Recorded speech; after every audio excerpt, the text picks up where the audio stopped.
నమస్తే, welcome to our channel. Ugadi నుంచి కొత్త పంచాంగం స్టార్ట్ అయిపోయింది.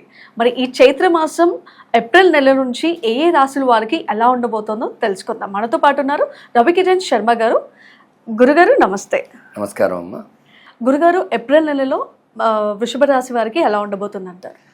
ఏప్రిల్ నెలలో వృషభ రాశి వారికి వృషభ రాశి అధిపతి శుక్రుడు కాబట్టి శుక్రుడు వ్యయస్థానంలో ఉన్నాడు. వ్యయం అంటే ఖర్చు. అందువల్ల ప్రథమార్థం అనుకూలంగా ఉంది, ద్వితీయార్థం ప్రతికూలంగా ఉందని చెప్పచ్చు. ముందు 15 రోజులు కూడా ఖచ్చితంగా అనుకూలతలు అనేవి ఈ రాశి వారికి ఉన్నాయి. ఈ రాశ్యాధిపతి శుక్రుడు అవ్వడం వల్ల మీరు ఏ విషయంలో అయినా సరే ఓర్పు సహనంతో ముందుకు వెళ్తూ ఉంటారు. ఎందువల్ల అంటే మనీ పరంగా అధిపతి మొత్తం శుక్రుడే, ధనకారకుడు శుక్రుడు.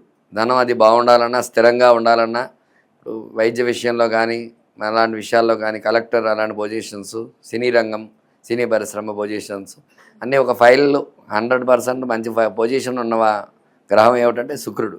అవన్నీ అనుకూలించేది శుక్ర భగవానుడు వాళ్ళ. ఆ గ్రహానికి అధిపతి ఈ రాశ్యాధిపతి శుక్రుడు కాబట్టి ఖచ్చితంగా వృషభ రాశి వారికి ప్రథమార్థం అనుకూలతలు ఖచ్చితంగా ఉన్నాయి, ద్వితీయార్థంలో కొంచెం ప్రతికూలతలనే ఉన్నాయి. ఆర్థికంగా ఎలా ఉందంటారు? ఆర్థిక పరంగా చూసుకున్నట్లయితే ఈ రాశి వారికి కొంచెం వరకు వ్యాపారంలో గత నెలతో పోల్చుకున్నట్లయితే ఈ నెల కొంచెం పుంజుకొని కొంచెం బాగుంటుంది, ఇబ్బంది ఏమీ లేకుండా ఉంటుంది. వ్యాపార పరంగా చూసుకున్నట్లయితే వ్యాపారస్తులు కొంచెం క్రయ విక్రయాలు బాగా జరుగుతాయి. అయినప్పటికీ కొంచెం ఖర్చులు అవుతూ ఉంటాయి. ప్రథమార్థం బాగుంది కాబట్టి గతంతో పోల్చుకుంటే గత నెలతో ఈ నెలలో కొంచెం బాగుంది అని ఊపిరి పీల్చుకునే అవకాశం వ్యాపారస్తులకు అది ఖచ్చితంగా ఉంటుంది. ఆరోగ్యపరంగా ఎలా ఉందంటారు వృషభ రాశి వారికి? వృషభ రాశి వారికి ఆరోగ్యపరంగా చూసుకున్నట్లయితే వ్యయస్థానంలో శుక్ర సంచారం జరుగుతుంది రాశ్యాధిపతి. దానివల్ల ఏమిటంటే చిన్న చిన్న ఇబ్బందులు ఉన్నాయి, పెద్ద పెద్ద మేజర్ ప్రాబ్లమ్స్ అయితే ఏమీ లేవు, చిన్న చిన్న ఇబ్బందులే కాబట్టి గురుబలం అది ఉంది, తద్వారా అనుకూలతలు వచ్చే అవకాశాలు ఉన్నాయి. తృతీయ స్థానంలో కేతు సంచారం అనుకూలంగా ఉంది. దశమ స్థానంలో ఈ యొక్క రాహు సంచారం అనేది జరుగుతుంది దశమ స్థానంలో. అలాగే ద్వాదశ స్థానంలో కూడా ఈ యొక్క శని సంచారం అనేది జరుగుతుంది. మొత్తం మీరు చూసుకున్నట్లయితే ఈ సంచార స్థానాలను బట్టే వీళ్ళకి ఫలితం అనేది మనకు వస్తుంది. కాబట్టి ఆరోగ్యపరంగా వృషభ రాశి వారికి గతంలో ఉన్న అనారోగ్యం నుంచి బయటపడి కొంచెం రిలీఫ్ అయ్యే అవకాశం అనేది ఈ నెలలో ఖచ్చితంగా ఉంటుంది అన్నమాట. ఈ రాశి వారికి వైవాహిక జీవితం ఎలా ఉండబోతుంది? వైవాహిక జీవితం విషయం చూసుకున్నట్లయితే ఖచ్చితంగా అనుకూలతలు ఉన్నాయి, మంచి సంబంధాలు వస్తూ ఉంటాయి. ఖచ్చితంగా ఈ నెలలో పెళ్ళయ్యే యోగం, ఖచ్చితంగా వివాహ యోగం అయ్యే అవకాశం ఖచ్చితంగా ఈ రాశి వారికి ఉందన్నమాట. ఈ వృషభ రాశి వారికి వ్యాపారంలో ఎలాంటి అనుకూలాలు ఉన్నాయంటారా?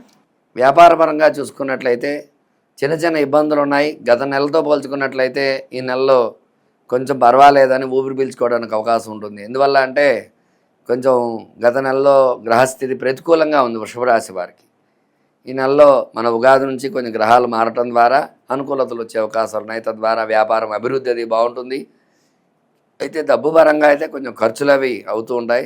డబ్బు విషయంలో కొంచెం జాగ్రత్త వహించాలి, ఎవరిని నమ్మకూడదు, కొంచెం ఇబ్బందులు పడుతూ ఉంటారు. ఈ వృషభ రాశి వారు ఏ రత్నాన్ని ఉపయోగిస్తే మంచి ఫలితాలు ఉంటాయి? వృషభ రాశి వారు డైమండ్ పెట్టుకున్నట్లయితే అనుకూలతలు ఉంటాయి. ఎందుకంటే రాశి అధిపతి శుక్రుడు కాబట్టి శుక్రుడికి డైమండ్ ఇష్టం కాబట్టి ఈ డైమండ్ రత్నం పెట్టుకున్నట్లయితే అనుకూలతలు వచ్చే అవకాశాలు ఉన్నాయి. ఈ లగ్నాధిపతులను బట్టి కూడా మనం ఈ లగ్నానికి ఈ రత్నం అవసరం అవుతుంది కాబట్టి ఆ డైమండ్తో పాటు ఆ లగ్నం ఏ లగ్నం అయితే ఆ రత్నాన్ని కూడా ధరిస్తూ ఉంటే ఖచ్చితంగా ఈ రాశుల వారికి అనుకూలతలు వస్తూ ఉంటాయి. గురుగారు, వృషభ రాశి వారికి మరి ఏ భగవంతుని పూజిస్తే ఇంకా మంచి ఫలితాలు ఉంటాయి? వృషభ రాశి అధిపతి శుక్రుడు కాబట్టి శుక్రవారానికి అధిపతి అమ్మవారు కాబట్టి ఖచ్చితంగా దుర్గా అమ్మవారికి విశేషంగా కుంకుమార్చన చేసుకోవటము, అలాగే దుర్గా సప్తశతి పారాయణ అంటే చండీ పారాయణ అని చెప్తూ ఉంటాం. ఈ చండీ పారాయణ చేయించుకున్నా సరే మంచి అనుకూలతలు వచ్చే అవకాశాలు ఖచ్చితంగా ఉన్నాయన్నమాట. అలాగే ఈ రాశ్యాధిపతి శుక్రుడు అవడం వల్ల శుక్రవార నియమాలు పాటించడము, ప్రతి శుక్రవారము అమ్మవారి గుడికి వెళ్ళి అమ్మవారి గుడిలో 21 నిమ్మకాయలతో ఒక మాల అమ్మవారికి సమర్పించి ఆ మాల మెడలో వేసుకున్నట్లయితే అమ్మవారికి నరదృష్టి, నరఘోష ఇట్లాంటివి కూడా ఉంటూ ఉంటాయి. ఈ రాశి వారికి అలాంటి దృష్టి దోషాలు, నరదృష్టి, నరఘోష నుంచి కూడా విముక్తి అయ్యే అవకాశం ఖచ్చితంగా. గురుగారు చాలా చక్కగా వివరించారు. ఉగాది నుంచి కొత్త పంచాంగం మొదలైంది కాబట్టి ఏ ఏ రాశుల వాళ్ళకి ఎలా ఉండబోతుందో తెలుసుకోవాలని అందరికీ ఆసక్తిగా ఉంటుంది. జ్యోతిష్య రత్న వేలూరి రవికిరణ్ శర్మ గారి అపాయింట్మెంట్ తీసుకొని మీకున్న సమస్యలకి పరిష్కారం తెలుసుకోవాలనుకుంటే కింద స్క్రోల్ అవుతున్న నంబర్కి కాల్ చేయండి.